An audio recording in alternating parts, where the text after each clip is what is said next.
उत्तराखंड, जिसे हम देवभूमि के नाम से जानते हैं, उत्तराखंड की अनेक प्राचीन परंपराएं आज भी आधुनिक युग में अस्तित्व रखती हैं। यहाँ के त्योहार आज भी उतने ही लोकप्रिय हैं कि लोग इन्हें देखने के लिए दूर दूर से आते हैं।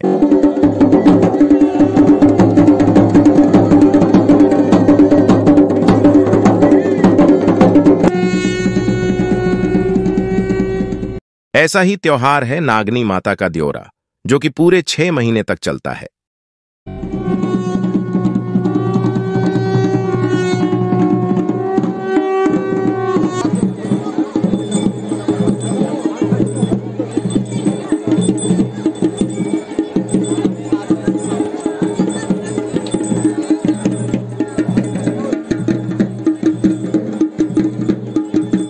छह महीनों तक लोग इस त्योहार में बढ़ चढ़कर भाग लेते हैं और इस त्योहार के अंत में जब नागनी माता को विदा किया जाता है, तब लोग इतने भावुक हो जाते हैं कि उनके आंखों के आंसू रुकने का नाम नहीं लेते।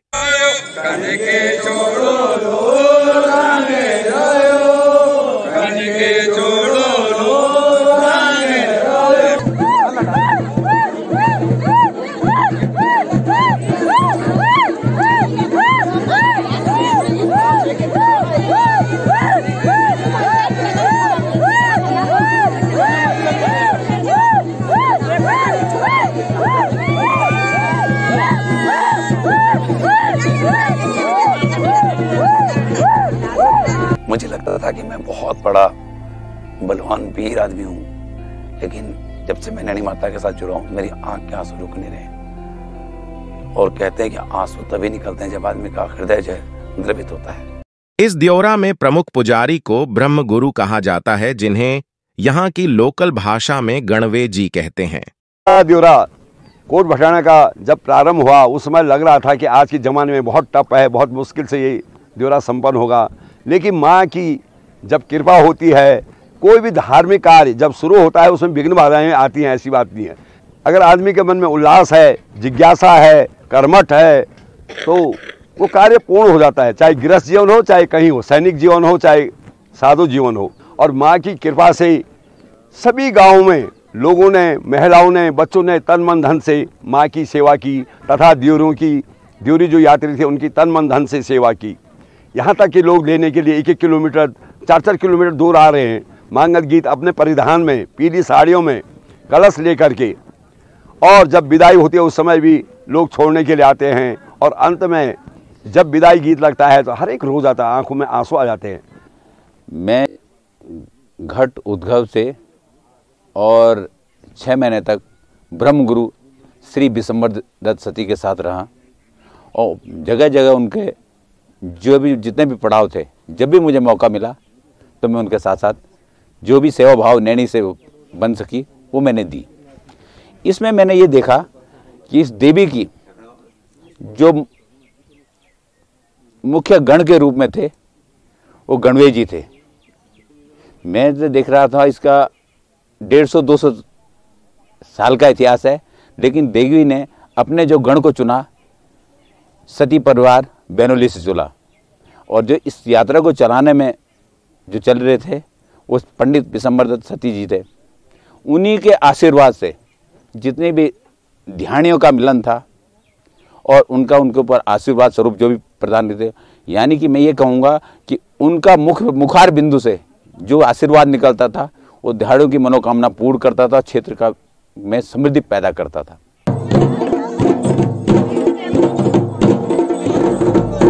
नैनी देवी यानी नागनी माता की कहानी बड़ी दिलचस्प है। आइए जानते हैं स्वयं ब्रह्म गुरु से। मां नागनी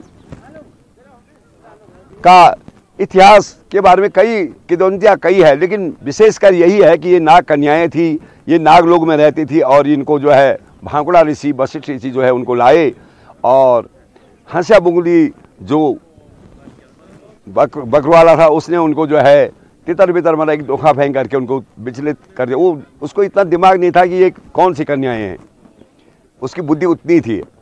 आज भी वहाँ पर थान में जब ये माँ नागनी कोई भी हो, चाहे रेंस की हो, चाहे सनकोट की हो, बैनूर की हो, या डूंगरी की वो सब वहाँ जाती हैं और माँ का उस जहाँ से ये लोग गिरी थी, मतलब नैनी गाड़ उसको कहा जाता है, उस इलाके को माँ का स्वाभाविक उधर को झुकाव हो जाता है।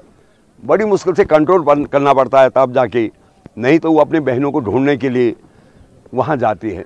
7 बहनें नाग की आज भी जेठुलावाड़ जिसको कहा जाता है डूंगरी में है, फिर रेंस है, सनकोट है, बैनोली है और घनियाल है, रतोड़ा है और ये कोट भटाना में है। 2 बहनें बजवाड़ वाली और कनारा वाली जो है दोनों अदृश्य हैं। इसके पीछे कई कहानियां हैं। तब से ये होता है कि जहाँ लोगों को ये सिमार में जब पानी में जहाँ रही वहाँ के लोगों को जो है स्वप्न हुआ, उन्होंने देखा कि उनके यहाँ कोई देव कन्याएँ आई हैं, नाग कन्या आई, और उन्होंने कहा जब तक 12 साल अगर आप हमारी पूजा नहीं करेंगे तो आपके गांव में अहित हो जाएगा।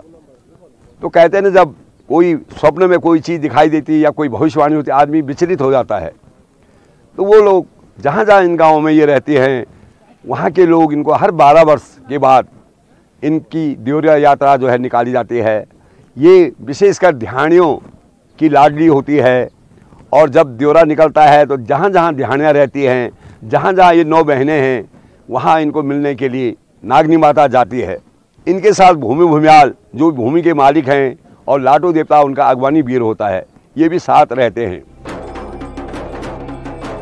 तो हमने जाना इस कहानी को स्वयं गणवेजी यानी ब्रह्म गुरु से हमने जाना कि यह 9 बहनें थीं, जिनमें से 7 बहनों का द्योरा निकलता है, वह भी कुछ वर्षों के अंतराल के बाद, जिनमें से 2 बहनों का द्योरा नहीं निकलता है, जैसा कि आप सभी को हमारे ब्रह्म गुरु जी ने बताया। यह यात्रा 6 महीनों की होती है, जिसका प्रारंभ घट उद्भव से होता है।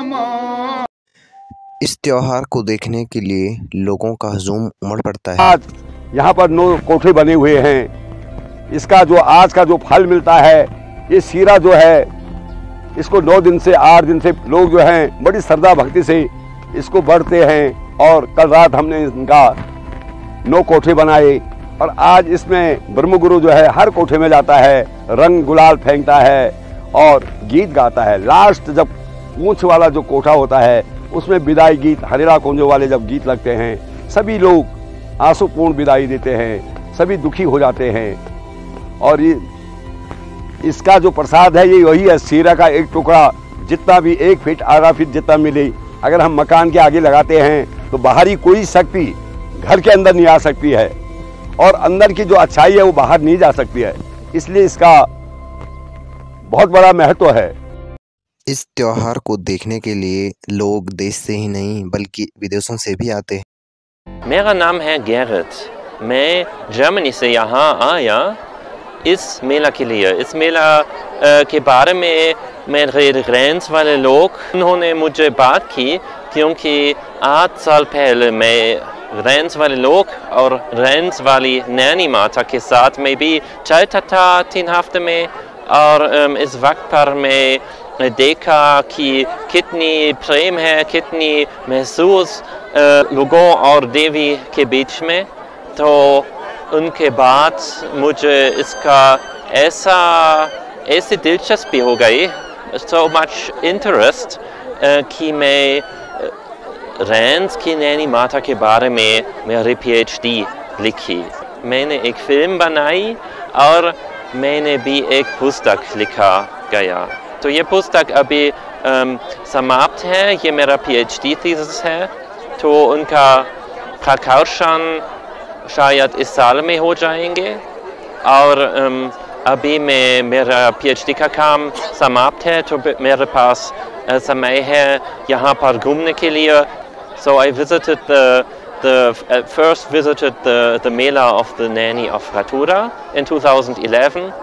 Then I came just by coincidence. It was all just a big coincidence.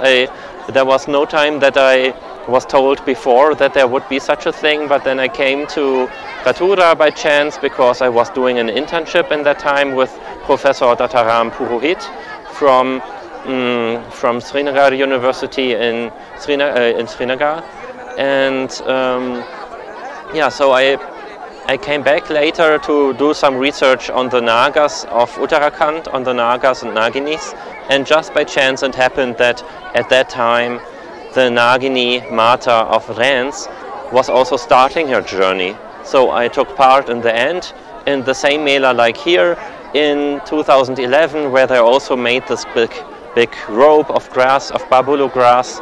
And then I took part in the first 3 weeks of the journey of the Nani Mata of Rens. And then I came back later to do some more research, to visit all the villages. So I visited all the villages already. I also went to Badiana in 2018, that was. And it is very nice. The people are very kind to me, very generous. I don't have to ask for anything. People ask me whether I have a place to sleep, whether I've eaten already, all the time. So I don't have to ask for anything. People are so kind and generous. It is a really nice time to be here.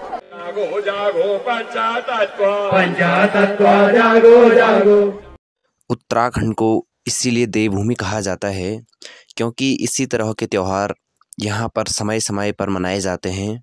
इन त्योहारों में ऐसा महसूस होता है जैसे हम सचमुच में देवलोक में हैं और स्वयं देवता अवतरित होकर हमें आशीर्वाद देने के लिए आए हों।